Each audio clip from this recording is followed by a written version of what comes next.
Good morning. Welcome to All In Before 10, the A's morning show. I am your host, Boney, lifelong A's fan, and this is your daily wake-up call for Las Vegas A's coverage. This is not background noise. This is your morning reset. Think of it like your morning sports talk show, but built specifically for A's fans who want more than box scores. We will mix in game analysis, player development, stadium talk, financial realities, and live chat interaction so you can start your day informed and fired up. Whether you are heading to work, hitting the gym, or just pouring your first cup of coffee, this is where the A's conversation begins. All In Before 10, the A's morning show, is the daily tone setter inside the House Always Wins Media Network, built for depth, separating baseball, prospects, business, stadium news, history, and community impact into distinct shows with clear lanes, powered by passionate voices under one roof where every room has a purpose.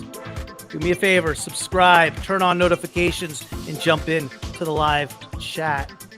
Take 30 seconds and leave a 5-star rating wherever you listen. If you're on Apple, drop a written review as well. On Spotify, hit the stars and make it loud. Then smash follow so every episode shows up automatically. No hunting, no missing a show. Again, tap the stars, write a few words, lock in, and every morning we are all in. We have a ton to get into today as spring training is hitting a nice little rhythm as we go forward. Guys, am I out of my mind thinking that Henry Bolte has an opportunity to make this opening day roster? How you guys doing, man? What's up, T-Dog? I got to get the glasses on. Bull Terriers to cut down on the strikeouts. That's the main problem. I see. Has a good average otherwise, but doesn't have the consistent power where you could forgive the high strikeout rate. You're talking about Henry Bolte. Booney, what's up, Gilberto? How are you, man? Here's what we got with Henry Bolte, and we'll get to that as far as T-Dog. If there's an opportunity for Henry Bolte to make the roster, whose spot would he take? I'll get into that in a few minutes, but first, let's talk about if Henry Bolte is ready. Okay, so far, what has impressed me is obviously, yesterday he had a great day. 2 for 3, 2 runs scored. 6 for 17, 353 average, 4 strikeouts. He's only skated 4 strike times, and he has a stolen base. Last year in the whole organization between AA and AAA, stole 43 out of 45 bases.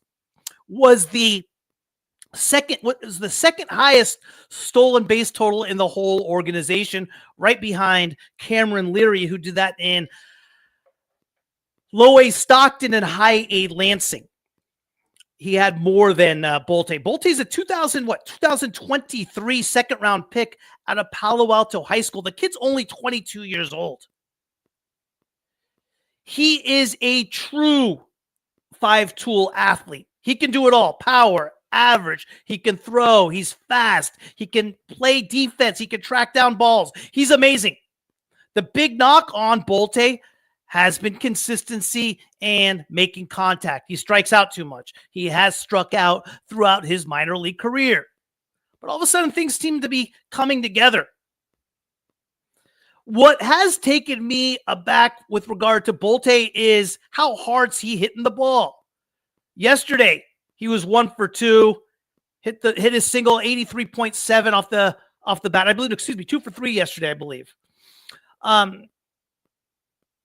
Here's all of his bats. Single 95.4, single 89.2, another single 111.5.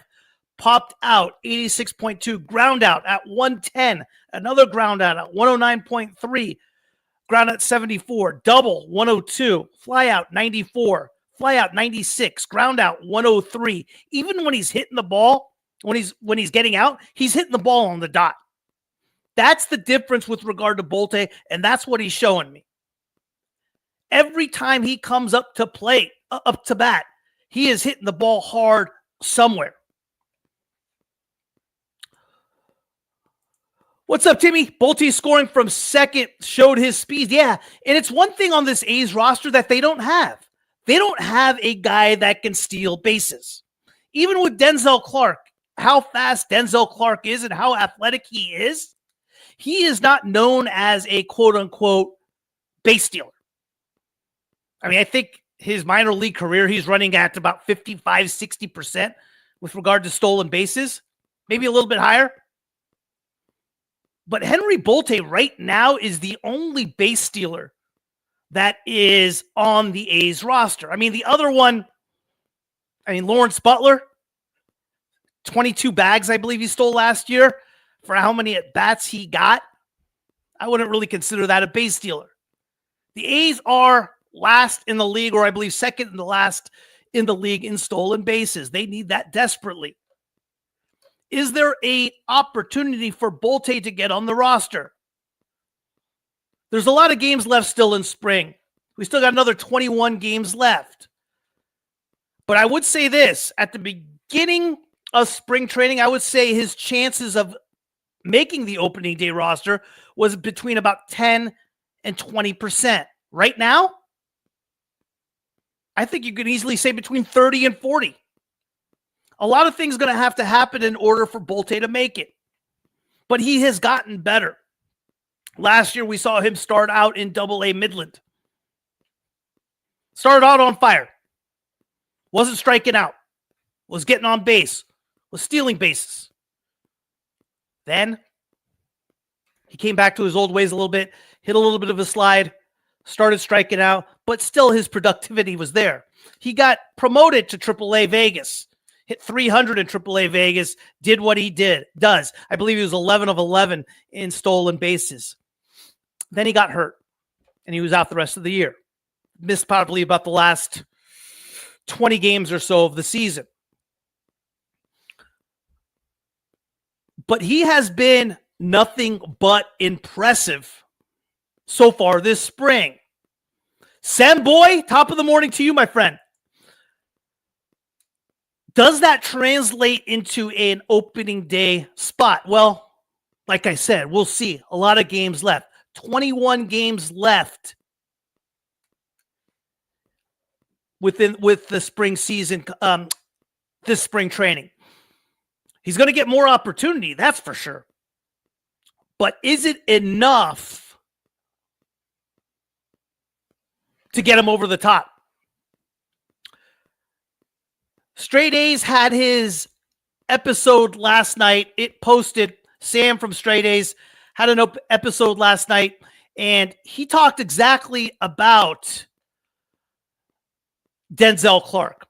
He talked exactly about Denzel Clark potentially being an X factor and what Denzel Clark needs to do in order to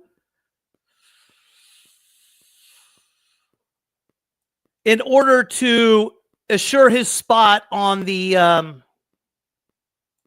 opening day roster. I'm going to play a clip of that.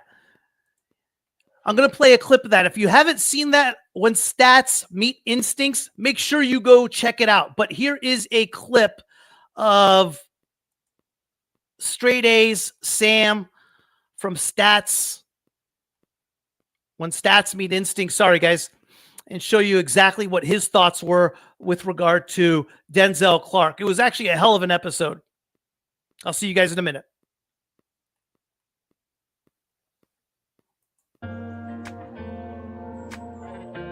And this guy turned basically a well below average defense into a league average defense almost single-handedly. Everything Nick Kurtz is to hitting, this guy is to defense. As in, this guy is generational. You can watch the A's for 50 more years, and they might never have a center fielder with this level of ability. And it's not just raw athleticism, because center field across Major League Baseball has some of the best athletes in the world, and none of them get to the balls that Denzel Clark gets to. He is an incredible athlete combined with incredible instincts, incredible jumps, Obviously, there's a level of work ethic that it takes to become this level of defender in the outfield. He has absolutely everything you need to be a Gold Glove outfielder and a Platinum Glove outfielder, which is rare, which is incredibly rare. And the other thing too, we talked about it last week when we went through Dave's pitching staff. If you're going to have fly ball pitchers that don't get a lot of strikeouts, you might as well have one of the best outfield defenses in baseball to run down those fly balls that do stay in the yard. And with Denzel in center, you go with Tyler Soderstrom, who's above average in left. You get Denzel, who's elite in center. And then you get Lawrence Butler, who's probably a tick above average in right. And collectively, that's as good of an outfield defense as you're going to find in baseball.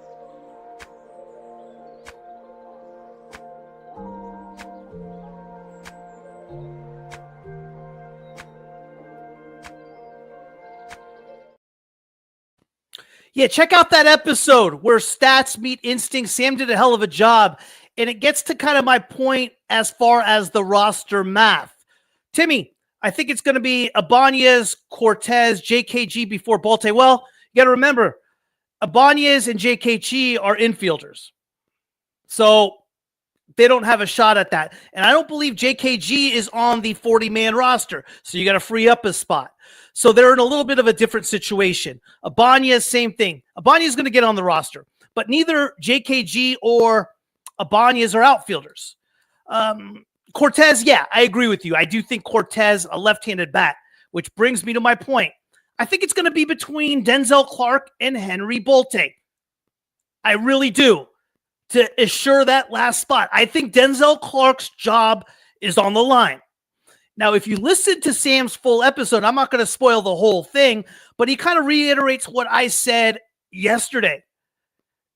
Denzel Clark does not have to do a lot to earn a spot. 210, 215, 220 batting average. Yeah, that'll do it. But if he continues on the pace he's at right now, where he is not serviceable at the plate or offensively,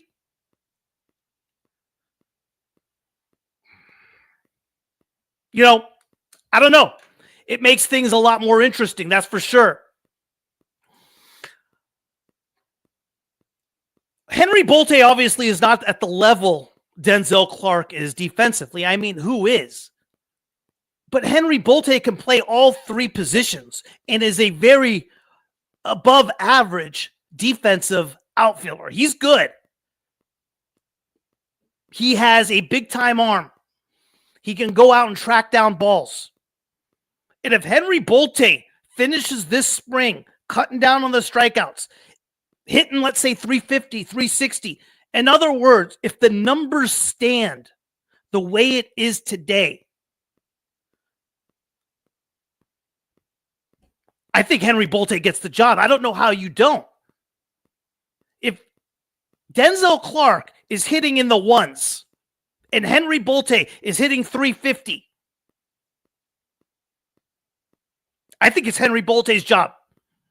I don't know how you don't give it to him. Again, we're only in 9 games in the spring training. There's 21 games left to go. This is a small sample size. But I would say if you ask me at the beginning of the spring training, who is favored to get the job between Denzel Clark and Henry Bolte, I would say 90% chance Denzel Clark gets that job. Right now, I think it's like 60, 65%. That big of a gap has been made. Even when Denzel Clark's getting out, he's not hitting the ball hard. He's striking out. Nothing has gotten better with regard to him. Yes, elite defensively. No question. But Henry Bolte is not a slack defensively either. And if this pace continues, I don't know how you don't give the job to Henry Bolte. Henry Bolte, even on his outs, are loud. I think it's a competition, guys. I think it's a competition. Henry Bolte is on the 40-man roster. You don't have to free up a spot. T-Dog. He has been looking better. In his 7 games of spring, has more hits than strikeouts. Yep. Sam had an amazing show. Check it out, guys. Check it out. Did you catch Stephanik's immediate defense at second place? He's good. Veteran player. Absolutely. No question about that. I don't think he has a shot at making the roster. I just don't think the the roster math adds up, but he definitely has a spot in AAA. And hey, I could definitely see him coming up in the season, though, at some time, depending on how he does in Vegas and how the roster shapes up, injuries, etc. You know who else got a shot last night at yesterday, pitching last out of the game, who I felt was the 2025 steal of the draft, 5th rounder out of UNC Wilmington, Zane Taylor. Faced only one batter, got him out. He's not going to really get you with his velocity. It's a soft tosser. He can get it up there, throws strikes, pounds the zone, gets guys out. Imagine that. The only thing I noticed on Bolte was a late jump on foul ball that he could have made up. Couldn't make up. Solid argument.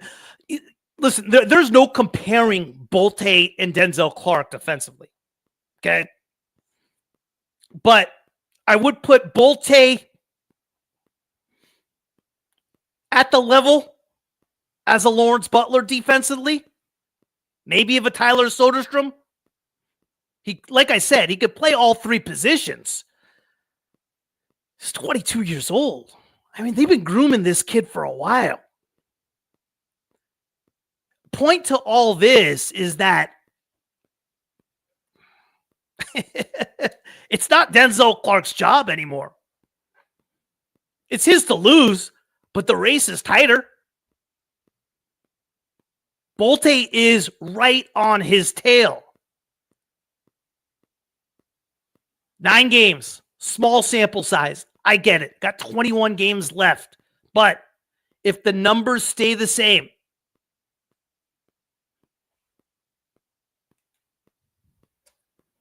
as they are today, the job has to go to Bolte.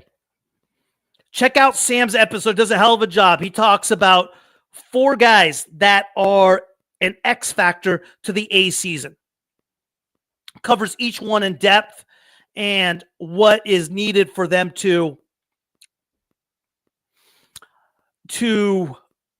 what is needed for them, why they are important for the A's to be so darn successful this morning. I want to show you a preview. Next, the new show of StatCast came out. 1989 World Series Game 3. It's a completely different way to look and watch a baseball game. 10 times better than the first episode that came out. And I'm going to give you a preview of that right now. 1989, the Bay Bridge Series, the A's versus the Giants. And tonight, we just don't revisit it, we measure it. This is StatCast the Past, Classic A's, Modern Metrics. And I want to tell you something honest.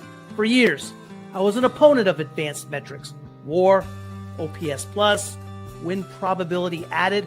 I pushed back on it. Not because I hated numbers, but because I didn't understand them. They felt like math replacing the feel of the game. And then I actually learned what they meant. I learned that WAR isn't some abstract formula. It's a way to measure total value. That OPS plus adjusts for era and ballpark, so you can fairly compare 1989 to today. That win probability swings show you the exact moment a championship tilted. That's why this show exists. There is nothing else quite like this. We are not rebroadcasting a game, we are re-examining it. This is a guided tour through baseball history with modern tools in hand.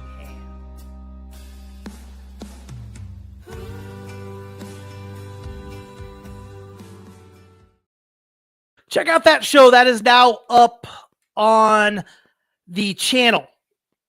And it's truly, you know, I've never been a big metrics guy, but when I started putting together the show and examining it and comparing it to the leaders and the league leaders we have today compared to back to 89 or 72, it's fascinating. The stats and what you can show and the pictures, etc., is absolutely fascinating. So that is up right now on the channel. Make sure you do check that out. Off the field business, a couple things that have gone on. They asked Mark Kotsay, I believe it was on Foul Ball, if there's a Nick Kurtz extension, that is a possibility. And I want to kind of clear up a couple things on that. I put out a show last week explaining why I thought Nick Kurtz will sign an extension before opening day. And I still believe that. There's no question about that.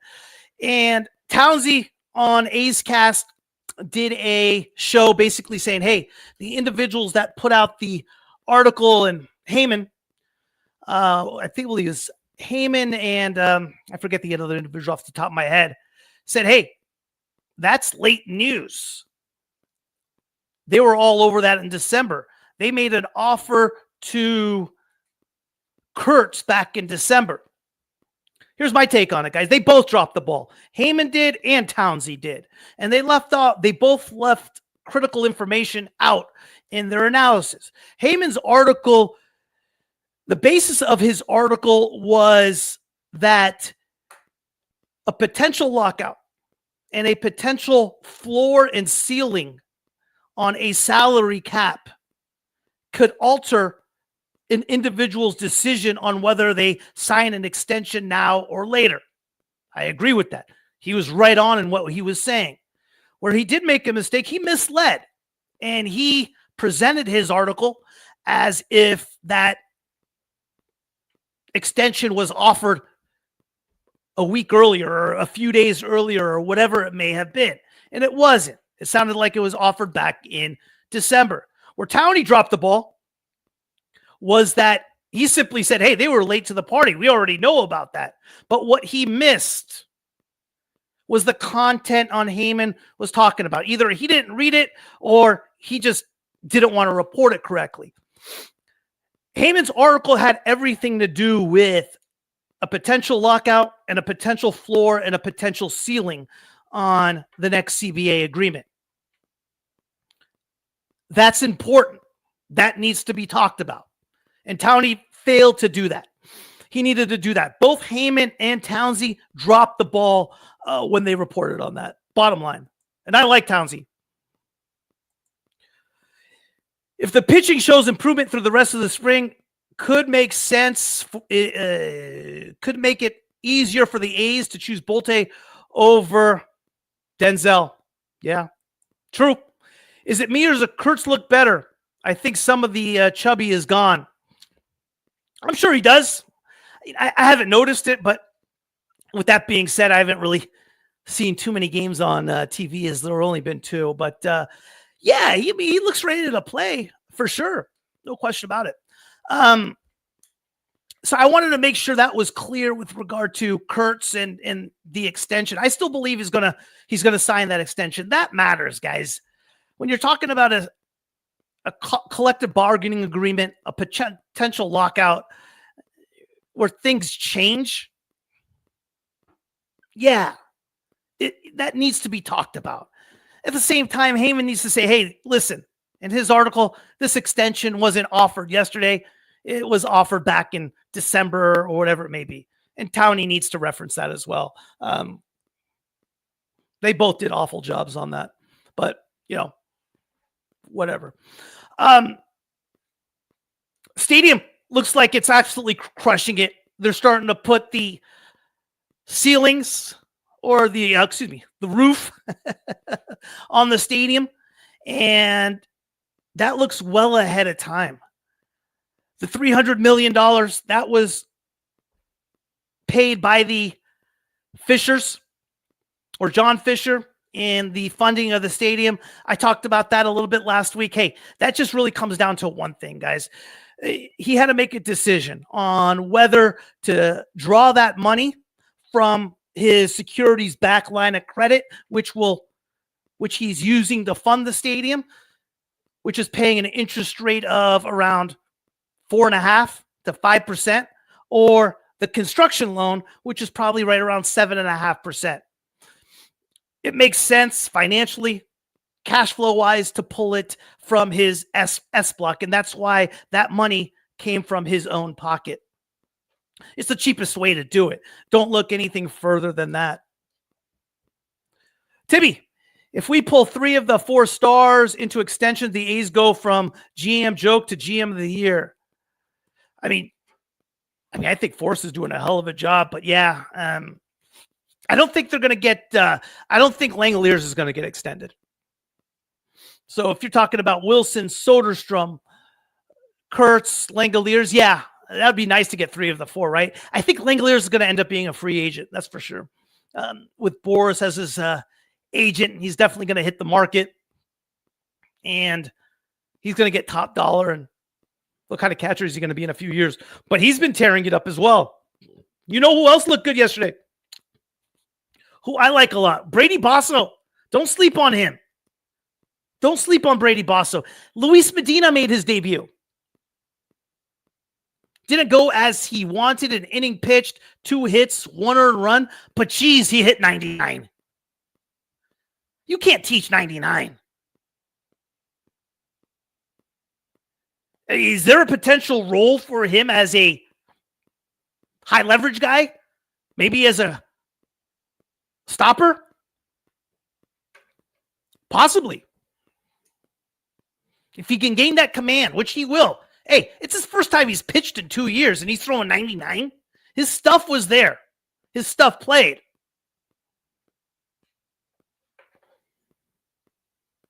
Not the results we wanted to see, but definitely there's enough there where I want to see more. I want to see more. That was exciting for Luis Medina and what he brought. Today, they play Brazil. 12:05. Brazil's prepping for the World Baseball Classic. Aaron Savale is on the hill. Free agent we picked up, who played with the Cubs towards the end of the year last year, but was with the White Sox a majority of the year. It's a big year for Savale. And he's already been kind of penciled in as the number 3 pitcher in the A's rotation. So it should be interesting to see what we get from Savale. I think as the World Baseball Classic goes forward, the big things as fans we need to look for is Darell Hernandez. Can he continue his productive play in a competitive environment that he'll be playing in the World Baseball Classic? Same thing goes for Carlos Cortez. It's a big one for him. I think Carlos Cortez is assured a spot. I would like to say that just because he's a left-handed bat. And I do stick with what I said. I think there's a competition right now between Denzel Clark and Henry Bolte. There's no question about it. Henry Bolte is not a slack defensively. No, not at all. He's not Denzel-ish, but who is? But if Bolte continued to hit in the mid 3s, low 3s, and Denzel hit in the mid 1s, yeah, that's enough. That would be enough to get it home. Henry Bolte's 10 times the base stealer Denzel Clark is. He's good. He's really, really good. For as excited as individuals are about Max Muncy at third base, I think the big surprise and the big sleeper here is the non-excitement. And listen, I've been part of it as well for Henry Bolte in the outfield. He's really stepped it up a notch.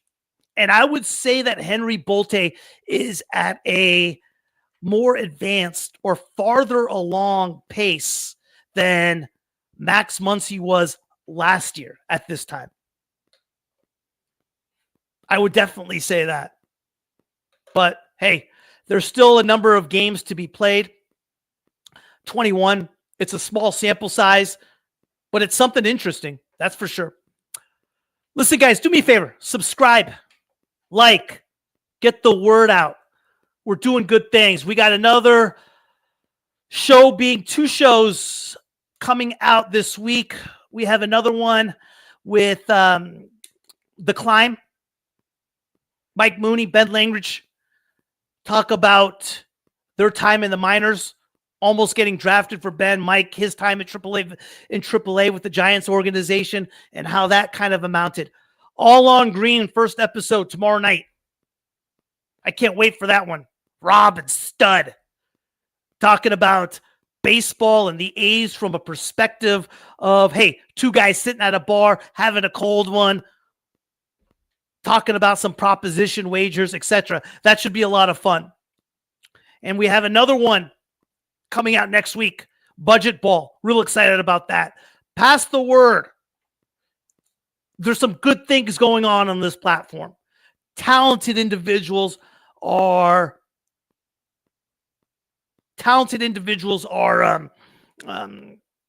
getting their opportunity. And I can't wait for all the shows that are coming out this week, next week. Tune in, man. There's some really, really good ones, man. Timmy's going to come out with his own show, Habit Hunter. I can't wait to see that one and the tendencies you see in player to player. It's going to be a lot of fun, guys. Take it easy. Have a good one. Great day. I will see you tomorrow morning. Later, guys.